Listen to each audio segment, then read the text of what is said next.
What's up, everybody? It's your boy Tone, one half of the best black movie review podcast in the world. Craig. This episode of the Blackbusters podcast is brought to you by Amazon Prime. Prime is more than just free shipping. Prime brings you closer to the things you care about today through shopping, streaming, and savings. For example, did you know that you can listen to your favorite podcasts, like ours, through Amazon Music? Yup.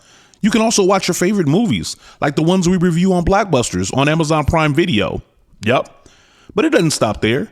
You can use Prime to get more out of your interests. From purchasing behind-the-scenes books about your favorite movies to listening to soundtracks of your favorite films. Yup, and yup. Whatever you're into, or just getting into, Prime can help you get closer to it. Visit Amazon.com/Prime to sign up. From movies and music to passions and podcasts, it's on Prime.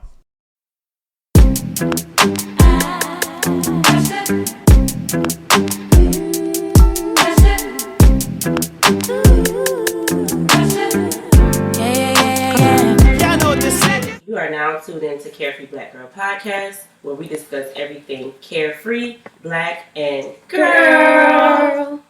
What's up, y'all? It's Quana, your co-host for this season.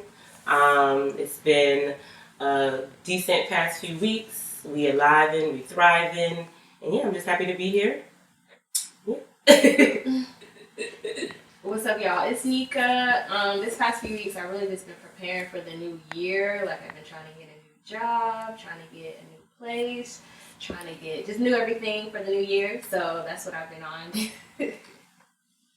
Hey, y'all. It's Sydney. This past month has felt too busy. I thought I'd be in a different space where I could start thinking about next year, but I'm still trying to get through this one. That's real.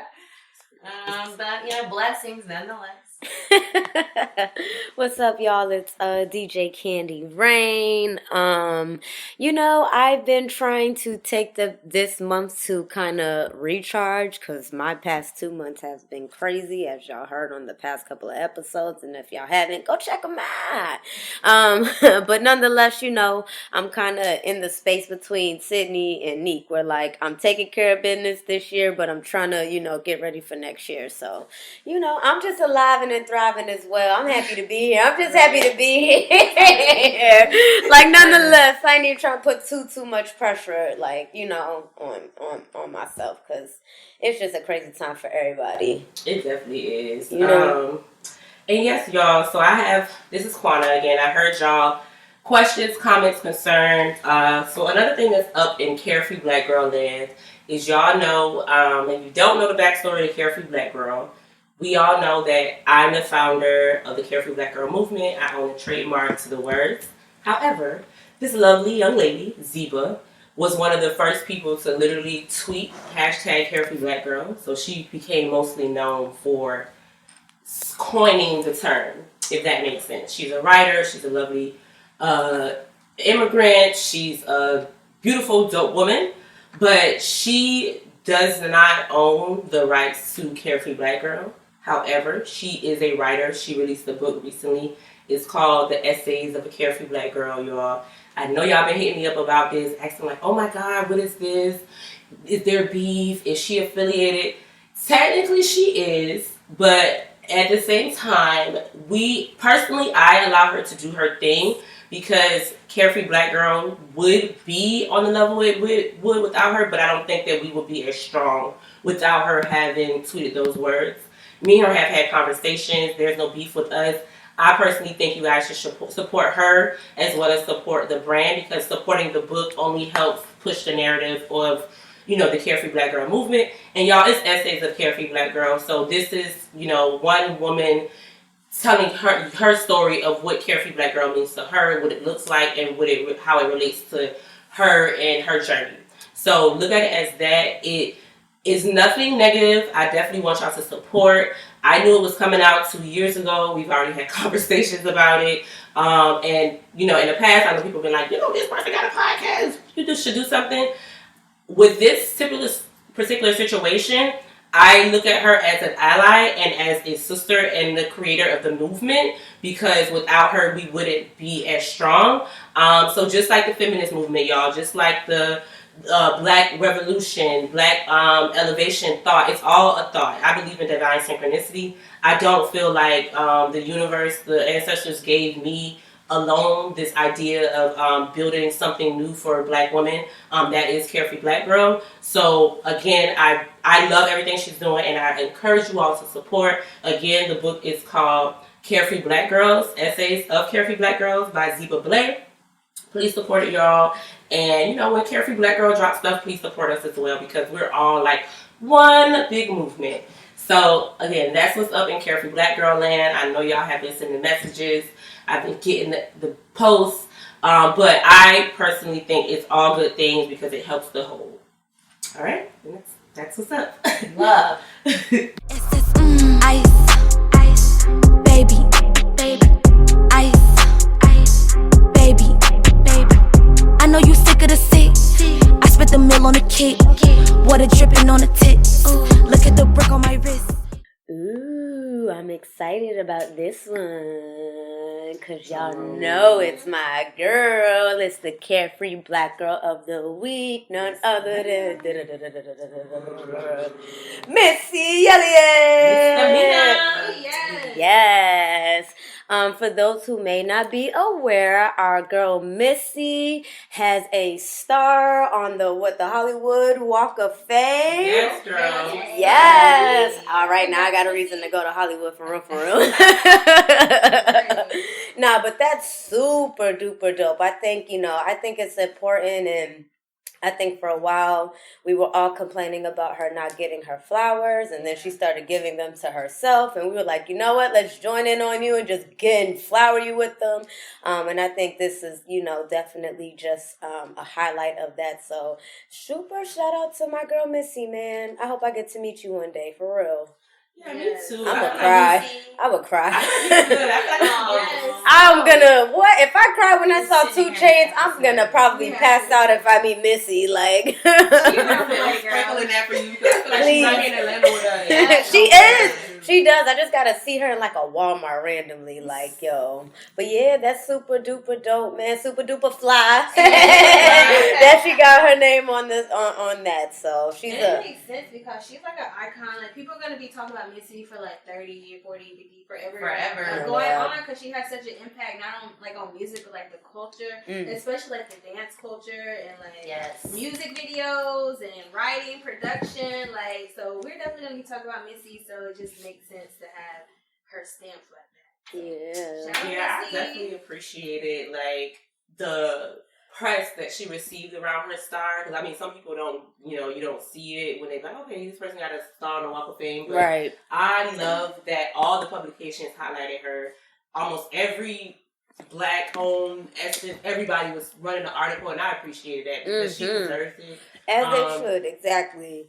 Yeah, I've been recently researching Missy and found some interesting stuff about her. Like, she, was a part of a girl group prior to making up with Timberland and becoming like a solo producer, performer act. Yeah, she was in the girl group. It was Florida. Yep. They thought it was going to be like the Wu-Ting-ish vibe. Yeah. She has 4 Grammys. She sold more than 30 million records worldwide. That's a lot. And that's pre-streaming. That's pre-streaming. Let's put that out there. Yes. People physically bought them. Listen. They had to walk, and they had to drive. Yep. And they had to go get them discs, and they had to listen. And she has vinyls as well. She's also one of the top sellers of like vinyls. And she's not like, she's like top 5. But you have like Prince and Michael Jackson who like sell like millions of vinyls a year. But she's up there. Oh my God, I need Missy vinyls bad. Yeah, I gotta go. Yeah, for sure. Whenever we see her take breaks, she says that she takes a lot of breaks because she has an autoimmune disorder called Graves' disease. She actually was just like getting over 2 torn meniscus at the time of the Walk of Fame induction. Oh, wow. So, whenever we see our girl looking a little different, we have to remember that she's pushing through. Extend people some grace. That's why she went away when she had that little hiatus for so long. She was dealing with that. Her appearance obviously really changed. That's why she lost all of that weight. That was part of the reason why she lost all of it. And, it was just, we got to extend people grace. And we saw that with Chadwick. Yeah, I feel like people tend to get Forget into that. the physical too much. I remember when Missy was losing a little weight. People was like, "Oh, God, Missy's losing all that weight. She trying to be healthy now." And you know, I mean, I'm sure she wouldn't mind being a little slimmer. Right, whatever the case may be, but absolutely. you never know. Some people actually like their size. Yep. But girl, I got something going on. I don't want to tell everybody. Absolutely. And I appreciate Missy for that because some people do put their issues to the forefront, and she's always been a creative. Oh my So God. regardless of like her size, her appearance, or whatever, she was just always a creative. Yeah, and she's a Beyonce. Yeah. And I feel like Beyonce learned from Missy how to keep her private life to like herself. Yes. You know what I mean? Because and that's awesome. We do get to just celebrate Missy and not think about all her, you know, personal business and all this. Like, it's just like about the art, which is awesome because that's what an artist truly wants. They want themselves to be able to just put this out there and then have their own life. And What's up, everybody? It's your boy Tone, one half of the best black movie review podcast in the world. Craig. This episode of the Blackbusters podcast is brought to you by Amazon Prime. Prime is more than just free shipping. Prime brings you closer to the things you care about today through shopping, streaming, and savings. For example, did you know that you can listen to your favorite podcasts, like ours, through Amazon Music? Yup. You can also watch your favorite movies, like the ones we review on Blackbusters on Amazon Prime Video. Yup. But it doesn't stop there. You can use Prime to get more out of your interests. From purchasing behind-the-scenes books about your favorite movies to listening to soundtracks of your favorite films. Yup, and yup. Whatever you're into, or just getting into, Prime can help you get closer to it. Visit Amazon.com/Prime to sign up. From movies and music to passions and podcasts, it's on Prime. Off of that too, it's not like, you know, she did that and it was just the easiest thing for her. She talks about all the time how like she had to break out of her comfort zone, meaning being okay with not being the norm, right? And like not being the norm, whether it was her music style, the how, whether it was how she looked, her hair. She's in this trash bag in the video doing all these crazy things, like, you know. So I think that like if I could say, I know I learned from Missy to like just be comfortable in being yourself, whether you think people like it or not, because it's like there's someone out there who needs to see that. And you know how many people took from Missy Elliot, and if she didn't have the quote unquote balls, for lack of better terms, to be herself, like, you know, I think the whole world would be affected if you ask me. It definitely would. We wouldn't have the era of like Tear Wax and oh my God, you know, alt girls, even not even the creative girls. Yes. Like, it wouldn't be Lil Wayne's favorite rapper is Missy Elliot, bro. Like, let's talk about it. Like, you know what I'm saying? So sorry, as y'all can tell, I'm a big Missy fan. Like, so I don't know. Shout out to Missy for getting her flowers. She deserves them all. Me, I'm super fly, super duper fly, super duper fly. Me, I'm super fly, super duper fly, super duper fly. Me, I'm super fly, super duper fly, super duper fly. Oh, that was... I think that picked up. That's cool. That's okay. All right, y'all. So I love my girl Rico Nasty, but she's on this PLAYBOI CARTI tour, and the audience is not loving her so much, and I'm confused. Rico! Confused. I don't think it was like the whole tour situation, but it has been like coming up online a few shows where people are just like booing her, throwing things at her. Like, it's getting weird. Yo, I don't condone violence, but I will say I don't not expect this from Rico Nasty, that she jumped in the crowd. If y'all didn't see the video, someone threw something at her. She asked. She said, don't be scared. Listen, I'm not going to hold you. Like I said, I don't condone violence, but in situations like that, sometimes people need their ass beat. Yeah. And whoever threw it, I hope you got your ass beat and you going to think twice about throwing something again, and especially to Rico Nasty. Because that's corny as fuck. Like, that's just wild to me. I'm like, okay, so I mean, PLAYBOI CARTI. I'm familiar with his music, but is it a bad match sonically? Like sonically, no. No, I they're feel on like the they same kind of wave. have like the same type of crowd. I feel like it's similar, but it may be on some sonically race and on some gender type thing because she is like for the girls. I think the girls love her. Girls really love her, but his audience is more like white guys. Yeah, I was gonna say definitely in your face. Yeah, raise your Yeah, bitch out, slap you in your face. Like I love it. I feel like her and Cardi makes similar music. Like it's the crowd though. It's be a bad bitch. I don't That's know. so wild to me. I mean, Rico's one of my favorites. She's one of my favorites. Every time I see her live, I am lit. She's a great performer. You know, but we're black girls though, y'all. Like, think about it. Of course, we love Rico. Think about someone who's probably in Wisconsin, ain't never heard of Rico Nasty. You see this alternative black girl who you probably think is invading your space, which is not true. And I'm not by any way giving them any, you know what I'm saying? You get what I'm saying? But like, you get what I'm saying? So, you get what I'm saying? So that's probably, I think that's why I was like, I always envisioned Rico and Lil Uzi for some reason. I don't know why. I feel like she may have had a better with that crowd because I feel like more of us would be going to a Lil Uzi show. We're not running to go see PLAYBOI CARTI, but if Uzi was with Rico, we're definitely going to pull up to that show. You know what I'm saying? So it's just like I think it's a crowd situation. Go ahead. Yeah, no, to that point, I also find this interesting because I think we all do forget that the tour crowd is different than the listener crowd. Yes. And it is white teenagers. And I mean, that is a cult almost. I mean? It's almost like them boys almost be a cult. So it's like I definitely think it's more of a misogynistic thing. Is what I feel because you want to see this guy, you know what I mean, and then this girl's coming on that you don't have respect for, which that's because we see this. We think this younger generation got it, but they don't got it.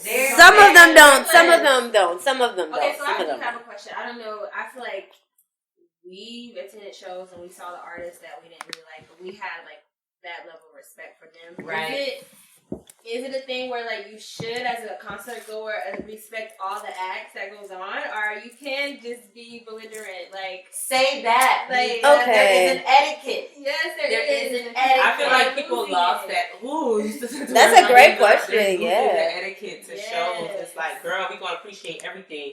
But at the end of the day, like, her name is on the flyer. You don't look up the people, and then you come with the intention to cause her chaos. Only because, like, I did some research while y'all was talking, and it's been multiple shows where they either booed her or threw something. Yep. So it's like, is it somebody, trying to start a trend to fuck with Rico? Like, we need to know because if y'all play that dirty game, we need to play that. Yeah, I think one person saw it on social media and was like, well, oh shit, I'm gonna do it at the next show. Yeah, and then, you know what I'm saying? I really, because viral shit. And it'll come out and then now it's a thing and you want to be that person that's. And I hope Rico beat your ass. That's with Coi Leray too. And then I saw like Coi had tweeted to like Rico just showing her like concern, like, I've been there type thing. Yeah. Because they did have beef. Yeah, and I thought that was pretty dope that she was like, regardless of, what we got going on, Rico's a dope person.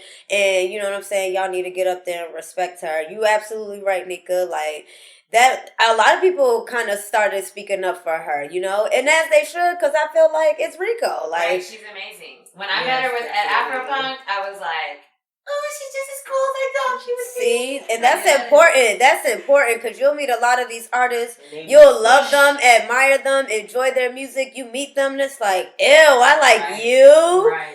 Exactly. I ain't never coming to a show ever again. You can't even perform your own work. Yeah, like, so we love you, Rico.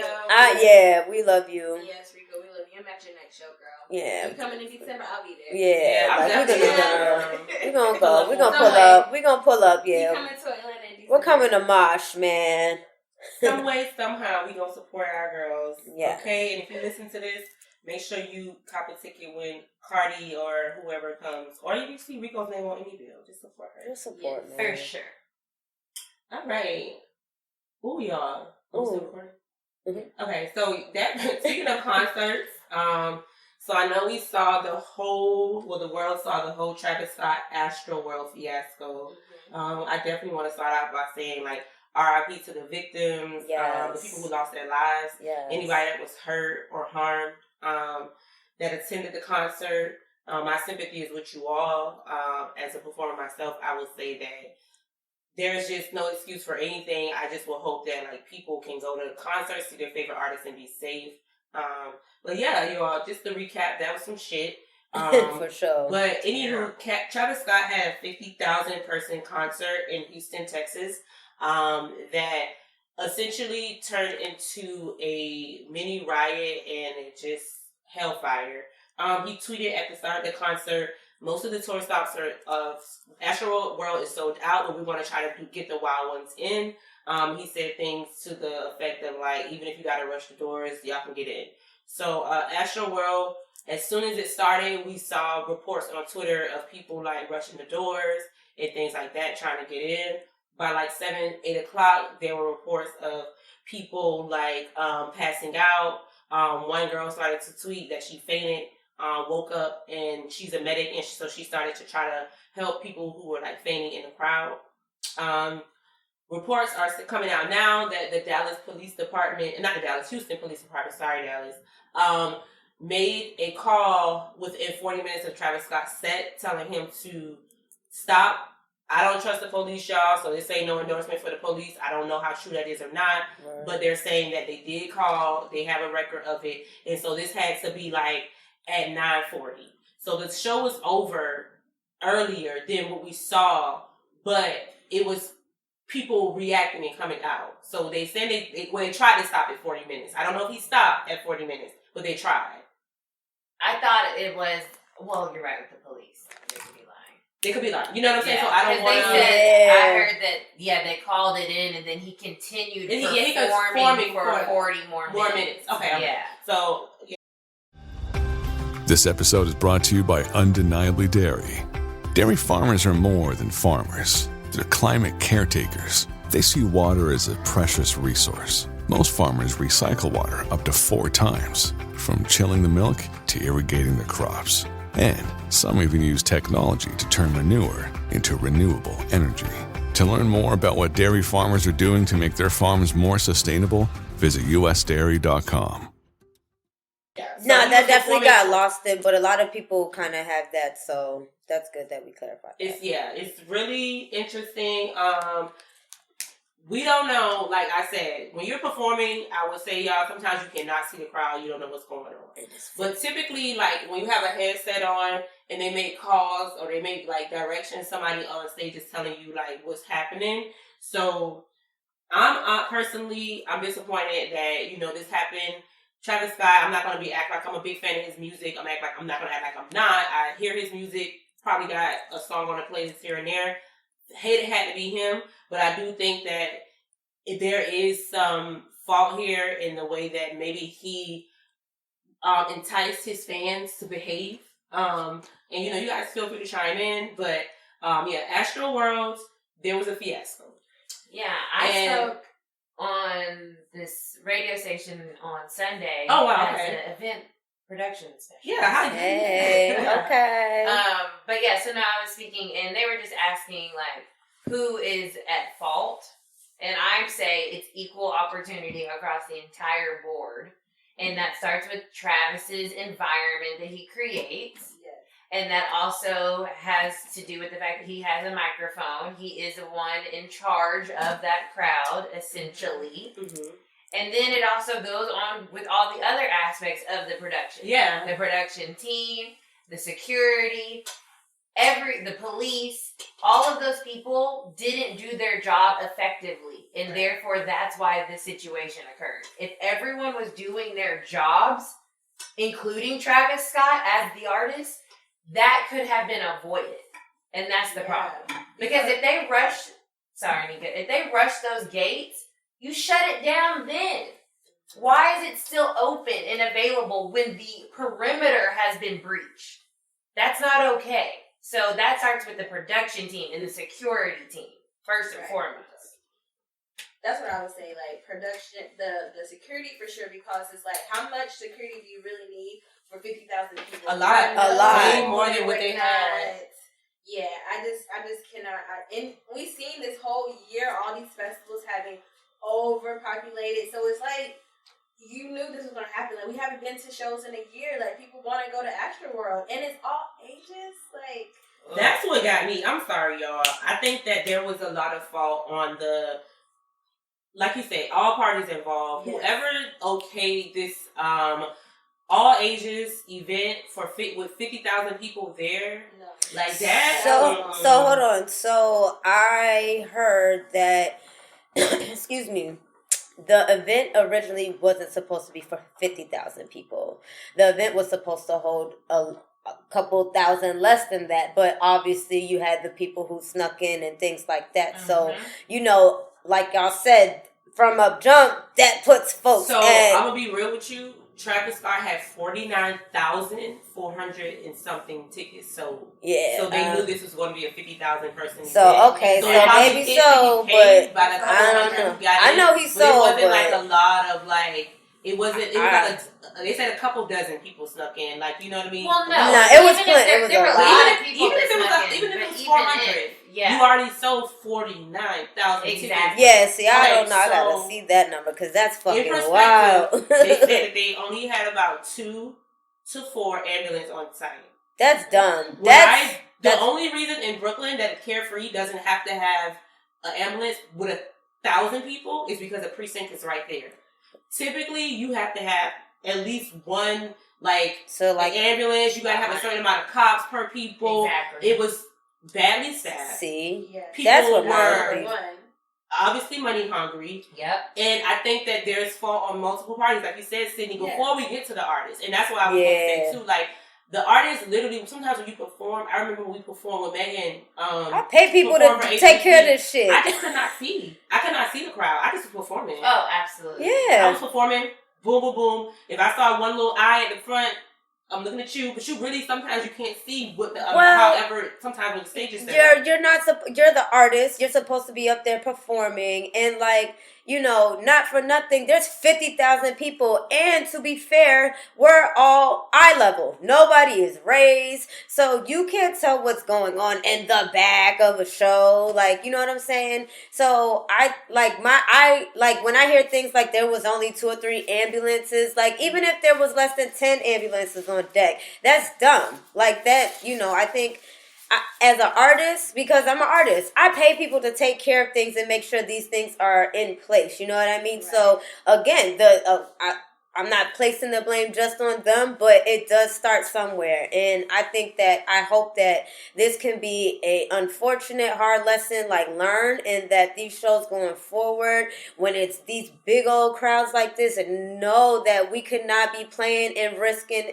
people's lives like this. Because that's not fair, because it's a Travis Scott concert. How is there not double the amount of ambulances? How is there not double? No, to that point though, why? And that goes back to Travis. Why would they need to have double? Well, that's not fair to the artists. There's a lot of rock stars. This is the other thing that I was saying. This is the other thing that I was saying.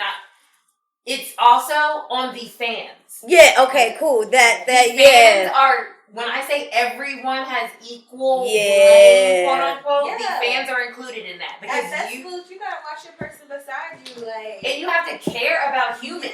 You have to be a human. Ooh. And if you're watching an ambulance trying to get through a crowd to help someone, I'd be so pissed, boy. I would have to knock you out my damn self. Like, get out the way. That was so bad. But that definitely it boils down to human decency. Yes. I'm sorry, y'all. I just wouldn't have taken my child to a Travis Scott concert. I personally feel like kids have no place at these large concerts. Maybe a festival. Maybe. Well, it's a festival. Technically, it was a festival. Okay, well, I'm just playing, you know. Because I'm, at this point, like, there's, like, a 9-year-old in a coma from Impact, and that shit, it just makes me sad, because it's like, they have pictures of this 9-year-old in the mosh pit. Yeah. You know what I mean? Smiling before they got hit. And so it's like, I wouldn't even. Maybe he was just in the crowd, and that's how crazy. Yeah, I wouldn't even. Knows? So I definitely feel like we gotta just pray. They're gonna change the rules. The rules are being changed. Yeah, I definitely feel bad for Black artists. And, there's always that one nigga that's used as an example for everybody. Yeah, I mean, that's true, but that's unfortunately reality, and that's already the case. Venues already don't like rappers. Right. Yeah, okay, well, they about so, to like that for people to say like, oh, now, no, please. They've been like that. They've always been like that. This will be maybe something they can point to, but it's not changing the behavior that they're already doing. Yeah, that's true. Nah, but it's definitely they're gonna feel like they got some leverage when situations like this happen if you try to go do something. You know what I'm saying? Mm-hmm. So y'all just gotta, the creatives and the artists just gotta be smart with situations like that. And you know, if you're an artist or someone who's into this realm, like, take notes and, pay attention to stuff like this so things don't, safety first. Yeah, safety first. And always put people's safety first, man. That's Buddy got over 50 lawsuits that he finna have to deal with. More than that. That's what I said, over 50. That's the minimum. And that's what the hell happened to us. So, yeah. Good luck, Astroworld. Right. That was, they freaking tweeted. They made an Instagram post, and I was like, yo, take this down. Because you're taking me back to 2019. Yeah. Like, whatever year that was. But anywho, just to wrap the Travis Scott conversation up. So the media, Black Twitter, everybody's upset because he's partnered with BetterHelp. And BetterHelp, they provide like counseling service to people. And essentially, like, it's a partnership for Travis Scott. So they offer him a certain amount of money to get his fans to sign up for this site for free or whatever the case may be. And people are disgusted because this just seems like, okay, you've partnered with this organization, you're going to get money, and that's how you're going to pay people off. Everything is not a PR moment. Everything's not I get people trying to flip this stuff, but everything is not a moment to get more money. But y'all know who he's in bed with. He's in bed with the KKK. That's what I was about to say. So it's always a publicity stuff. Like, some people lost their lives. Who's in bed with the KKK? The Kardashians. Oh, I was just making sure. Okay. But he might as goddamn well. Okay, because I'm like, hold on, did I miss something here? Okay. Yeah, it's not really seeming like he got a lot of remorse from this situation. His little apology was a little like fake or staged, and then doing that on top of that just really shows. I don't know, but they say he's not leaving his house, but I don't just see that he's being very remorseful. Like, how is he doing more? Maybe he feels. I hope he feels shame, because we were talking about that in a previous podcast about how shame is something that people aren't experiencing. Oh yeah, you're right. You're right. I'm hoping that there is a level of that, but and that's the other thing. We can't assume how someone truly feels in their heart. Mm-hmm. Like, there's no way that in his heart he's okay that people lost their lives at his show. Like, I don't believe that. Yeah, I don't think so. And like, even from my experience, and thank God it wasn't that severe, but the guilt that you also feel, like, that is something that he's working on too. So we have to also extend him grace. Mm-hmm. And I just think that that's why celebrity culture is so scary.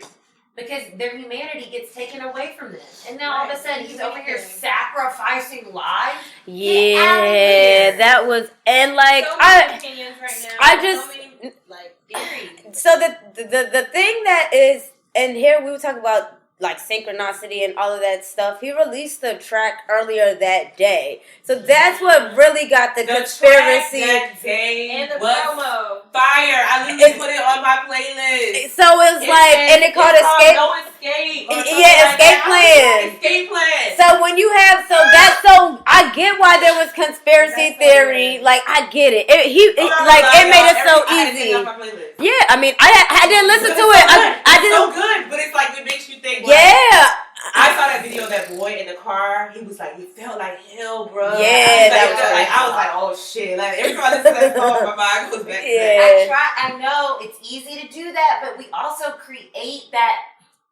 I don't know. I think it's just one of those things. As humanity, we get to choose how we want something to be. Like we literally create reality. Yeah. So if we want to see it like that, like he put this song out and this happened, his thing, then yeah, that's true.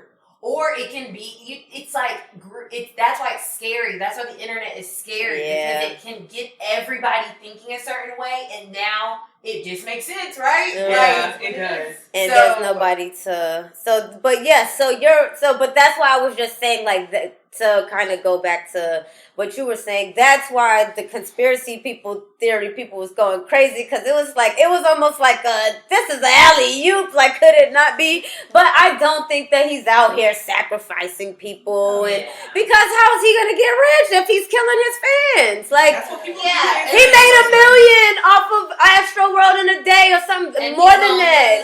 All of that with all these lawsuits again, but you think he did that on purpose? They gave him $3 million. So now we have that out there. So it's tough. Anywho, regardless, if you know somebody who went there, and you know, we're sending our love and condolences to everybody. Yes, it's fucked up, and I don't wish that on anybody, any artist, anybody, any curator, any fan. No. Yeah. Be safe, y'all. Please. Blessings. And my niggas, they gon' bust. Yellow diamonds on my wrist look like a bust. You could try that shit with them, but not us. Girls, so continuing on with our hot topics, popular culture, and the whole nine. Recently today, it's Monday the 15th, we find Danny Lay is into with the baby and his baby moms. They have a little bit of drama over there. I don't really have enough information inside or energy to go into it. It's the energy for me. It's too deep with them. The last time we heard about Danny Lay, she was colorist. Yeah. The last time we heard about the baby, he was homophobic. Like, it's too much. Blah, blah, blah. We're going to just skip them for now. But if y'all want to know more about the situation, please look it up. Give us your feedback on that. I just feel for her. I feel for any new mom. I feel for anybody dealing with relationship problems in the middle of a pandemic and all this crap. But speaking of baby moms, the new season of Insecure is here, and we have Condola, who is Lawrence's new baby mom. Condola. Condola. Yeah, I'm like, wait a minute, that ain't right.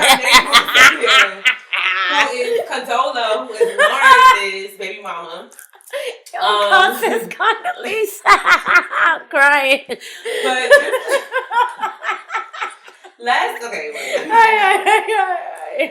so last season we saw Insecure ended with a bang. So Condola was working with ISSA on her new project. We found out that Condola was set up with Lawrence by Tiffany. In an episode, Condola says, "I'm pregnant. I'm keeping the baby." Lawrence and ISSA try to get back together. That's where we end. Oh my God, are they going to be together? Right. This season kicks off. We see the crew kind of back together, trying to be cool again. You got the girls at Stanford with Tiffany's husband. I can never remember his fucking name. Saved my life. Stan. I don't know. Is it? I don't know. He went there with them too. He went with them too. Yeah. You know, I like him because he ain't trying to do too much. I like him he too. just supports his wife. I like him. He's a voice of reason. He's a voice of reason. Yeah. Good. You know, they what happened in episode 1? Yeah, please recap because so episode 1, they're going back to college. There's college. They see old friends. ISSA actually has gotten to come out and speak about her newfound business. She's in a weird place, y'all, because her business is new, it's doing well, it's a great gesture, but she's not where she thinks she should be. She's still working a regular job, still trying to get her business off the ground. Kelly, we found that they thought my girl was dead. Like, they got all these type of obituary, like I was a little confused Kelly, about that. They Okay. thought she had died. Like, how does that happen? I don't know. That is so crazy. I was so fucked up. That's fucked up. Like, but I think I have a question about that later on. Make sure y'all remind me. I got so you. we found out they found out Kelly's dead. People were saying stuff like, "Oh, she had a beautiful smile. Her laugh was great." Da da da.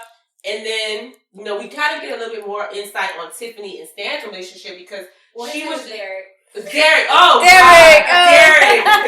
Derek. He was like the boy who always liked her. You know what I'm saying? So he got the girl, basically. And he was, you know, so that was a good, you know, thing. And then Issa and we in the crew, we link up with our old homegirl. What's her name? Who knows? Cheyenne. Homegirl Cheyenne, who they was college friends with. We link up with her, and the girl sets my girls up to be robbed. And we realized that Issa wears bad shoes. So they didn't want her shoes in the robbery. So that was episode 1. Right. My question for episode 1 before we move on: what if you died and realized like that people thought you were like a joke? I hope they think I'm funny. Honestly, I feel like people just think I'm funny anyways, and I be dead serious, but so I already feel like that. I just feel like people just think I'm funny. I'm haunting y'all. Say she was a hard worker. She had a dope brand. I'm I feel like I'm serious. I mean, like, that's just my reaction to the situation. They just be like, "You're funny." It's just their response is entertaining. It's not that they don't take you seriously. I'm haunting folks. Like, I don't know how I would feel for real because it's like, bitch, I ain't no joke about me. Right. I ain't no joke. The fuck, this ain't. But that's all they remember. Like she had a nice smile. That's cute. Like no key things. Like I live a life to. She like bowling. Nobody said any of those right. things. That's exactly what she was at the end of that episode. Yeah. Was the biggest storyline mover is that she started her podcast to let people know about her. Right. Yeah, so she wouldn't just be the extra person. Right. You know the comic relief.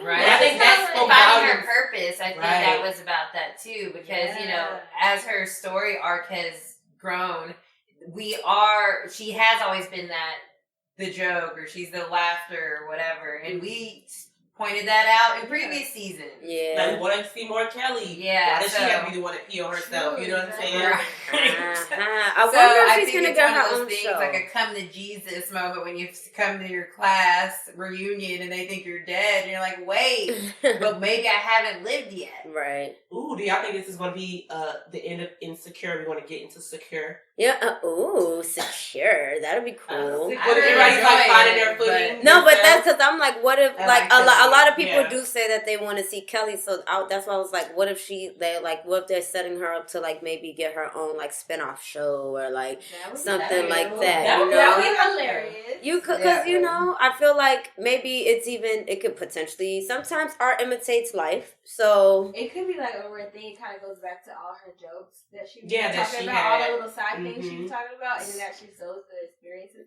Especially with all the dudes. Yeah, she's like, oh, I thought that was my boyfriend. So I want to see her interact with a guy for real. Yeah, she's like a little player apparently. So we'll see. I don't know, but yeah, she was like, ooh, I like when you have those sexually liberated girls like of all sizes, and they're not like this was I'm thick, bitch. I get to end, please, and I can choose, and I can, you know, that's right, baby. Okay, but moving along in the Insecure topic, so we get into Issa and Molly's relationship. That's coming back together. Yay! Yeah, it's like, you know, they're rekindling. In the second episode, we have Issa, who is putting on it's a year later. The second episode is actually a year later. And it starts where Issa is into her career. She's starting to get bigger sponsorship. Hell, she works full time on this thing, and she has a project where she presents an artist from the underground to like get a mainstream opportunity. So in this particular episode, she's working with this artist, Crenshawn, who is an ex-con. He is a designer who hires recently released people and things like that. So he's presenting this whole big fashion experience, and Issa's challenge by her sponsors to basically make corrections to his show, because I guess, you know, like they always say, it's a little too black. You're niggering it up in here. Let's calm down. All right? Basically. So that happens in episode 2, and then it raises this question of, you know, we all are in business, y'all. At what point do you say, I'm going to do what's right for the purpose over the paycheck in business? So because this episode was all about that. She's finally getting into her mode. She's finally getting into herself. You see Molly, she goes back and she looks at her Tinder or whatever that shit is and realizes, like, damn, I was tight. I was a tight ass. Like, you know, I need to scale it back a bit. But Issa, on the other hand, she's starting to get sponsorship money. She's like, no, bitch, I'm not about to lose these opportunities. If I got to make tweaks to my purpose, I'm going to do that. So we see people making tweaks to their purpose and what they require. Where do you think the line comes in, like as a businesswoman, let's just stick it to this, as a businesswoman, where you have to decide if you should do what's best for the money or for the purpose? And what decision would you have made if you were in Issa's place? That's my question for all of you. I think it has to do with like just your own personal, like, what makes you feel at peace. Peace, yeah, like your moral compass. Yeah, what makes you feel at peace. Because if you do something and now you feel agitated and out of your zone and not comfortable with it, that's going to cause you more stress. Yeah. So even if it is passing up a check, I'd rather pass that check up than be stressed out. Mm-hmm. Or if it's me standing on principle, I'd rather stand on principle than sell out. Yeah. So that's just like, I got to feel at peace. Yes, for sure. That's what I was going to say. Once I start to feel uncomfortable or like shaky, I'm definitely going to have to reevaluate. Like if we can't come to some agreement, then I'm just going to have to let it go. Like, yeah, I'd rather choose peace for sure. Yeah, that was what said. Once you figure out how to make money, you can make it again. I totally agree. Yes, you can figure it out. Yeah, I think that's well said, and I think because of that, like, I don't know, I guess peace was the best word, because I'm like, the minute I feel like I'm disrespecting myself is the minute I'm like, nah, I can't do this. You know what I'm saying? Am I gonna regret this? It looks good right now, but am I gonna regret this decision? Like, shoot, a month from now, a year from now? If so, then I probably don't even need to do it, you know? So right, and that's what ended up happening. She felt, because it turned out positively. Yeah, it did, because he did, the artist ultimately like made the decision to do what they wanted. And I know in her gut she felt bad about it, but she was like, fuck, like I don't know, like and it's hard to be in those positions. It. Yeah, it's hard to be in those positions. He was able to do the show. He did the show. The guy loved the exact way he did it, and the guy loved it. The white man loved it. He was like, wow, that was amazing. I'm so happy you didn't listen to us. Sometimes you gotta break rules. You do. Stand my ground. I would stand my ground in that situation. You gotta break rules. I will say from personal experience, because people have CareFreeBlackGirl, they'll be like, well, can we make this tagline more inclusive, or whatever the case may be, can we open this up? And a lot of times it just becomes the bottom line of like, does this align with the original reason I started to do this? Mm-hmm. And I think some things like I can bend to, right? So like some people, they would sponsor, but they don't want to see the sick weed smoking and stuff like that in the pictures. So, and they'll give money to a certain thing. So like, I'll, make it more family friendly, be like, hey y'all, smoke over here, whatever the case may be. Like, I'll compromise in those ways so that the overall vision can still happen. But then you have people that are like, can you write in your tagline, this is a space for all women? It is a space for all women. Everybody can come, but the purpose is to highlight Black women. Like, it was an issue at South by Southwest one year. Somebody kept saying like, oh, we're representing all women or whatever. And the people in the audience were like, no, this is Black women thing. Like, you know what I mean? And so I think that sometimes as a new owner, as a business person, when you do want those bigger checks, sometimes you just be like, okay, maybe I should compromise. And I think that we see here that Issa, she definitely was willing to compromise, but it was a compromise that wasn't really needed. Yeah. Because in that instance, and it taught me a valuable lesson seeing her, is you have to remember why people seek you out too. Exactly. When they want to work with your brand, or when they think about sponsoring you, or when they think about like, hiring you for a job, it's like, you already bring something that we need. So lean into that. And if we try from a not knowing standpoint, stop you, like push through. So that's what I've learned from that episode. And I'm hoping that her and Crenshaw like have a hot sex moment, because he's so fine. We love it. We love to see it. She got all the fine. I love it. Yes, she deserves. Lord. She does. And we're gonna wrap this up with the episode 3, because that's where most of us stopped at. Episode 3, speaking of baby moms, Condola. Sorry, oh my God. This is not on purpose. So the Condola, she is having the baby, or whatever the case may be. And Lawrence finds out via social media while he's on a date. and he runs to the hospital. Or was it a text message? It wasn't social media. It was a text message. It was a text message. Oh, I was Text like, oh my message. God. He found out the text. Text message. Okay, I thought it was social media. Mm-mm, See, that's it how was much text. time we So he rushed to the hospital. Insert Keke Palmer. We have Keke Palmer, and her mom is played by the lady who plays on Why Do Fools Fall in Love. One of the people on there. Oh, I can't. That's where I remember her from, but I can't remember her real name. All right. Anyway, she's on there. Keke Palmer, Mama's there. Condola has a baby. And names him something crazy without talking to Lawrence. So Lawrence meets his son for the first time, who has already been named. His christening date is set up. Insert a new father, new mother, who had decided that she was having this baby, regardless if he said yes or no. Lawrence, don't think he thought too much of it, but insert man with morals. He decides he wants to be a father. So this episode unravels with Condola, yes, having the baby, Lawrence living in another city, and traveling back and forth to try to be present in the baby's life. But then sometimes fucking up and getting tired and not wanting to go and being able to scapegoat and still fucking the girl that he left on the date. And so he's still living his life, because the coolest thing about this episode was the split screen of how it is to be a single mother and then maybe have this man that wants to be involved, but really it's not involved when you're not there. You get to choose. You get to choose if you want to come down or if you're going to be able to make it or whatever. So that was really interesting, and man, I'm going to tell you, I think it was quite the lesson for us all. His name is Elijah Mustafa. The son's name. It's the Mustafa for me. And the thing about what Sydney just said, it was a big lesson for us all. Because regardless of what, mothers, you had the baby, it's yours. And I know fathers, this is not to disrespect and disregard you, but seeing that girl sitting there, not being able to get herself dressed, and his boy just walking around on his day-to-day looking so refreshed, I screamed. I was like, oh my God.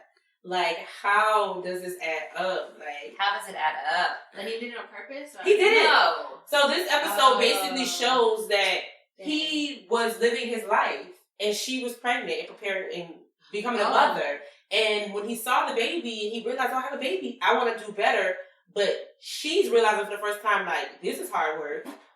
I'm tired. I'm worn out. So she's getting angry because he wants to show up. But it's kind of like, it's a split thing because he was just living his life and y'all did just hook up. This is what he was doing. And now you have decided to have a baby. Yeah. That's what you chose to do. But now we try to bring it together and it shows how frustrating it can fucking be. Like, the first time she was letting her baby go to him, she freaked out. Because it's like... But that wasn't fair either. Yeah. And I think that didn't help the bonding between Lawrence and the baby. Yeah. And so that time where he made that decision not to come down because he was tired from work might have been a different decision if he had gotten to hang out with his son and was fostering that relationship. Right. So that's a thing too. Like, you can't withhold the child and not let that bond try to start to form. But then he does have the responsibility to be there and follow through with when he says he's going to do something, because she doesn't have a choice. Yeah. She doesn't get to say, oh, I don't feel like having the baby today. Yeah. Like, that's not fair. And if you're going to be there, you have to create a truly equitable situation. Yeah. Definitely. That is very true.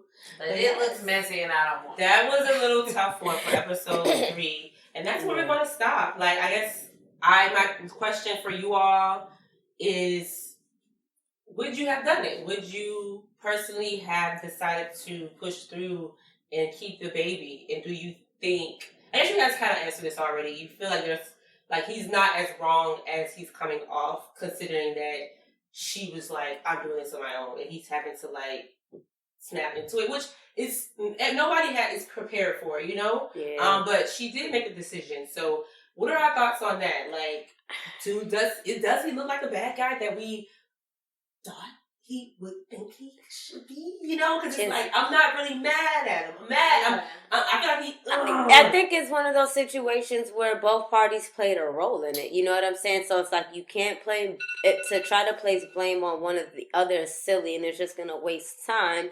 I think the best thing and the most mature thing that they could do is take their feelings out of it. Y'all have a human being that y'all have to raise. Find a healthy way to communicate and a healthy way to be around each other so that way it can be healthy. Because at the end of the day, that should be the main priorities. How can we make this situation make sense for the both of us, and how can we raise this child in a healthy environment? Because if not, what you gonna, And don't let your sister Keke Palmer keep throwing fuel on the fire. You feel me? Okay? Like letting other people's opinions get in your ear because you see it happening. She doesn't like him. Yep. So everything he does is trash. Mm-hmm. And so that gets into Condola's head, and then it makes her feel some type of way. So that's the other thing. Even if you think you're helping your loved one, maybe keep your opinion to yourself and just be there in support. Yep. Even if you have to take it with a grain of salt. As a big sister, y'all, it's hard. As a sibling, but I've learned that, listen, I just be like, girl, what he did now? Oh. Well, is he even watching Fridays? You feel me? Yeah, I don't know. I think, if I was in that position, I think that's how I would at least try the best way to handle that. Because any other option seems like it's about to be a headache. Yeah, I mean, I'll at least give him a try. I'll at least give him a shot at trying to make an effort. But when you see that consistent behavior of like things falling apart, oh, absolutely, you can't reward that behavior. Then I'll probably be more on like, okay, this isn't working out, or something really needs to change. Right. But I feel like it's early stages right now. They both got to figure it out together. And if I was in a situation, I would hope that we can, like I said, communicate and we can like figure it out. But no, and I feel like too, you gotta be. Yeah, you gotta be. I don't know. I mean, it's probably easier said than done in some situations, but like maybe initially he didn't want to go through with it, but trying to be there now and step up or figure out how he can be there. People have a change of heart, and you shouldn't necessarily punish them for that either. Like, at least I'm choosing to be here now. I can choose to stay away. Mm-hmm. You get what I'm saying? Good way to think about it. Because it's like, how many people do we know that, so it's like, so yeah. But I don't know, I watched this past Sunday's episode. I can't wait for y'all to see it, so we can talk about it. But yeah, Insecure is coming in hot. Coming in hot. I got to see it. I'm a vibe out today. Hey, I'm a vibe out today. Away. I'm a vibe out today. Away. I'm a vibe out today. 'Tis the season, you guys. It is the fourth quarter, which means it's holiday season. And that's a lovely time. But it can also be a very stressful time. For me, I'm going to be honest.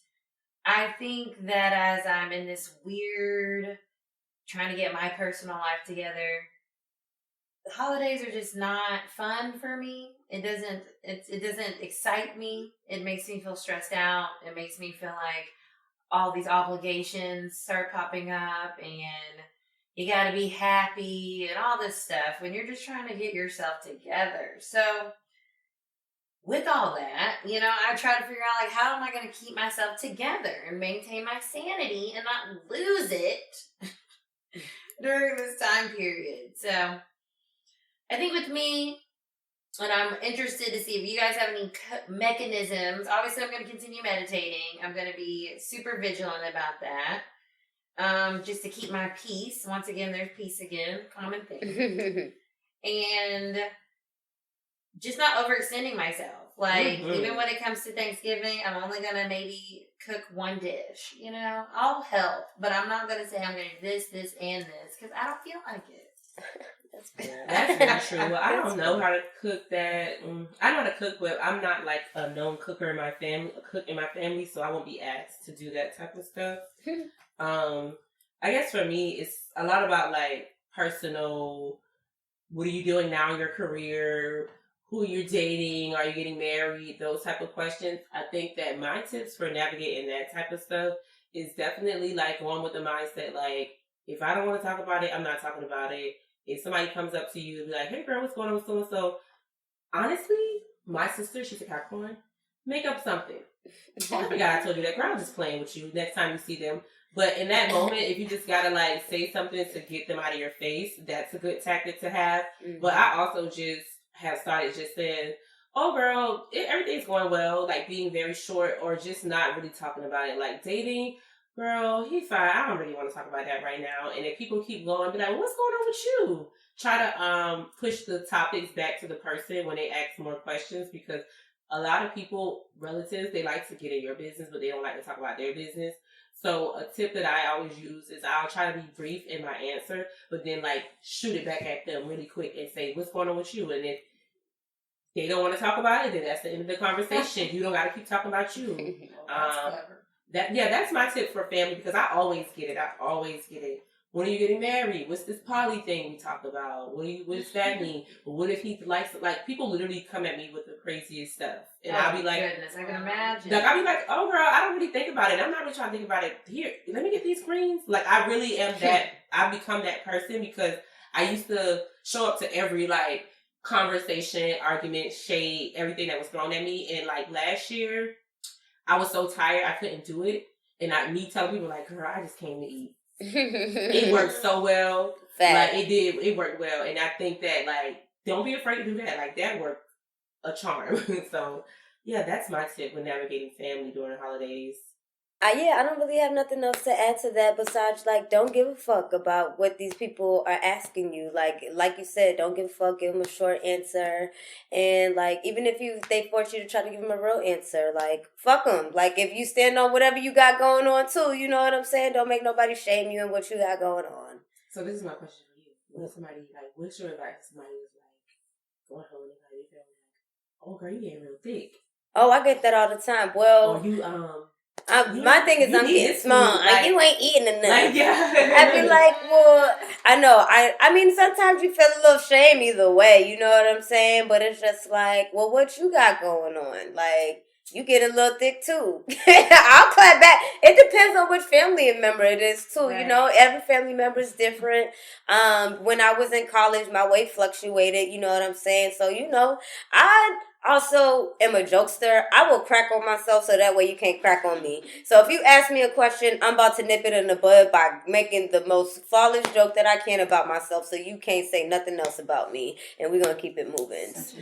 Yeah, so I was about to say, so if you got that kind of tactic, if you can pull that off, then that's sometimes how I deflect. Like, because at that point, what are you going to say to me? Yep, I sure did gain a little weight, and I like it too. You like it? What they gonna say? No. Oh, well, you ain't supposed to like it. Like, you know what I'm saying? Like, you can't, don't let people make you feel bad about yourself. And, like, sometimes you gotta laugh at yourself, too. So, you know, find that happy balance. And hopefully you can, I don't know. I think that's what I was saying at the beginning. When it comes to holidays for me, my family, we're all old. Okay, we're old, and we have my niece and nephew, they act old. So it's not, you know, it's just a very kind of different vibe over there. But with that, it can, for me, I feel a little lonely because I'm ready for my family. Mm-hmm. Right. I love my family, but I want my family.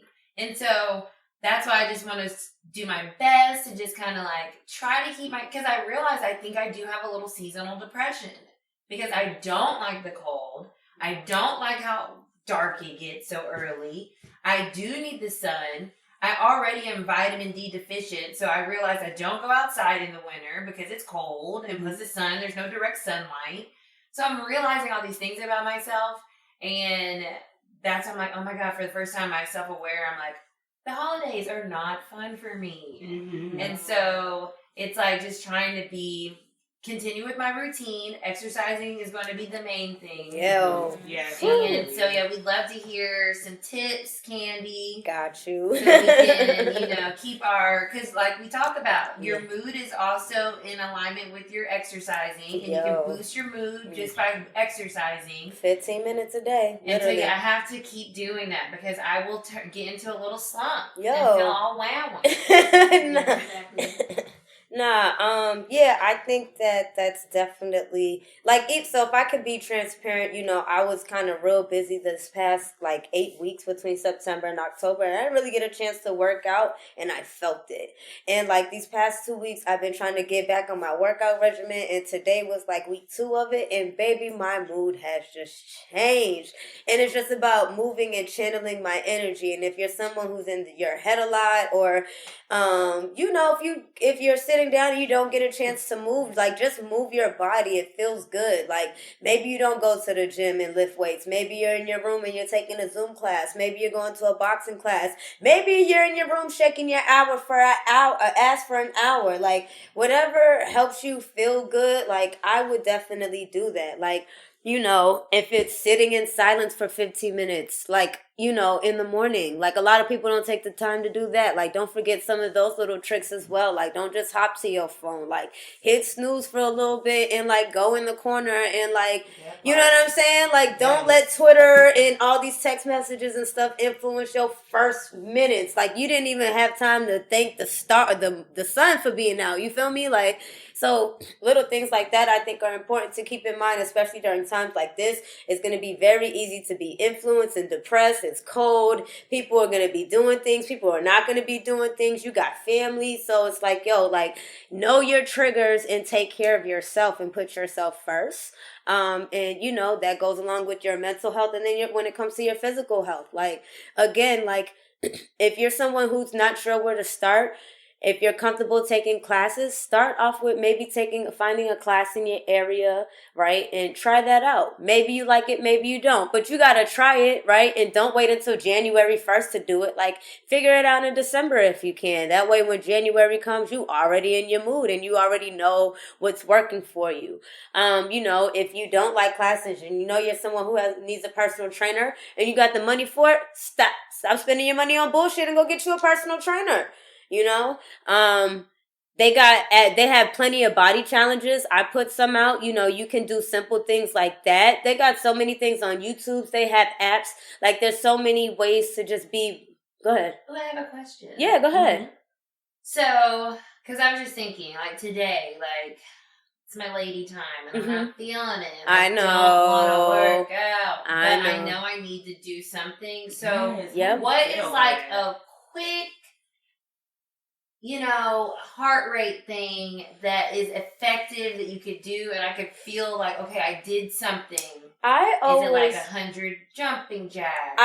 It's always to your personal preference. Because I understand when it's that time, you really don't feel like moving, but that's honestly when you should move, because you have the cramps and everything else, and it's if you move, you'll kind of help your body out a little bit. I tell people to do whatever's going to make you feel good. So if you're in the mood to bust out 100 jumping jacks, fucking go for it, right? Because we're emotional during that time. We're moody. So it's do what you think at that moment is going to feel good. I can tell you to do 100 knee jumps, but if you're not in the mood to do them, you're not about to bust them bitches out, are you? Right. No, maybe. But with that, so with just get your heart rate up. Just move your body. That's why I'm if twerking in the mirror for 30 minutes is going to make you feel better, do that. If walking outside for 5 minutes for some fresh air is going to make you feel better, do that. At least you did something to move your body. Maybe the next day you'll add 10 minutes onto it. You know what I mean? But during that week, I always tell people, just try to move your body. Stretch. That's a good time to stretch, because stretching will definitely burn some calories if you stretch. What? You ever stretch for 20 minutes? Yes. Be breaking a whole sweat out that joint. That's a good point.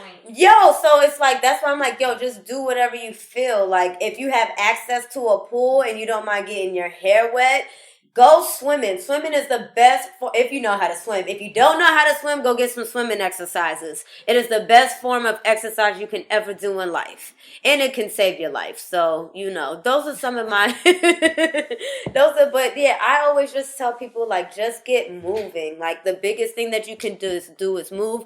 Try not to overthink it. Obviously have a game plan, but enjoy it. Like, you shouldn't be trying to, like, punish yourself, or it shouldn't be something where it's just like, it's like, I'm going to do this because I want to feel good.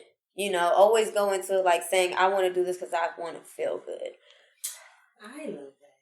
So if I just want to lay in my bed and wiggle my legs. That does not count. Okay. We need a little bit more movement than that, boo-boo. Like, what if I'm on my back and just, like, doing the bike thing? That's not... If you do that for a certain amount of time, absolutely. Okay, I just want to make sure, like, I'm not... Do something for at least 5 minutes. That's my minimum. Okay. Like, it don't matter what you do. Just go do something for 5 minutes. I like that. Really nice. Thank you, Candy. You're welcome.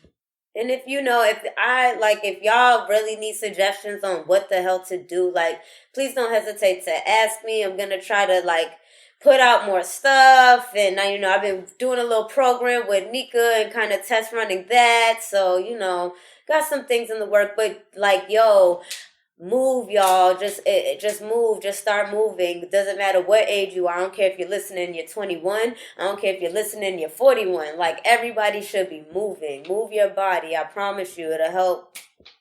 And release some endorphins and help you feel good. Get your brain going. Feel confident in yourself. You did? Lord, have mercy. Why keep pausing like I do? Why keep flossing like I do? Why keep saucing like I do? Why keep causing like you do? All these eyes up in my jeans. You can't get up in between. You're trying to get a piece of me. I can teach you a couple things. Alright, y'all. I hope you enjoyed this episode of Carefree Black Girl. This is Sydney. You can follow me at Sydney, CIDNEE_rich on Instagram. You can follow my tarot and meditation page at Arcana, ARCANA.ATL. And you can book a tarot reading with me at experiencearcana.com. I love it. I gotta really take advantage before the year is over, because I'm not gonna lie, I've been scared. I've been running away from the stars. I don't even know why. Because watch when you do my reading, you gonna understand why then, girl, because the stars is a mess. Anyways, before we start going to astrology. What's up, y'all? It's your girl, DJ CANDYRAINE. You can follow me across all platforms, especially SoundCloud. Please come follow me on SoundCloud. It's my CANDYRAINE, Twitter, Instagram, SoundCloud, all that good stuff. And also remember, on Tuesdays and Wednesdays, 3 to 5 p.m., you can listen to me DJ live and talk about some of these topics as well on sparkfmonline.com. It's Nika. Be sure to follow me at CARTI Nika on Instagram, and follow my blog BrokeToDope.com on Instagram and BrokeToDope on Twitter. Alrighty, y'all. It's Quana. I can be found at Quana MC on all social media. So that's QUANNAMC. Make sure you guys stay in touch with us. Carefree Black Girl has a holiday party November 27th. It's free, but if you would like to support us on tour next year, feel free to purchase a ticket. The ticket comes with anything from a tote to a t-shirt, so just know that you're going to get some swag. Also, be sure to meet us on November 30th. We'll be partying at the Polls with the New Georgia Voter Project. Check us out. We're going to have a few locations throughout the city, and later that night we will be partying with Red Bull at this Sound Clash event. Yep. So be sure to follow Carefree Black Girl to keep up with all the information. That is CareFreeBlackGirl_Inc. on Instagram, at CFBG Pod on Twitter, and you can also go to our website, CareFreeBlackGirl.com, without the I. Thank y'all. Later. Bye. Shop Amazon for last minute gifts. Great deals for everyone on your list. Gifts for mom and gifts for dad. Even for your sister and your brother Chad. Ah shoot, we didn't realize we were supposed to get a gift for our dog walker guy. We almost forgot about our dentist Dr. Kerr. We didn't expect to get a gift from her. Or our cousin at forget his name. He got us something nice, better reciprocate. For last minute deals on gifts for people you forgot. Get fast and free shipping at Amazon.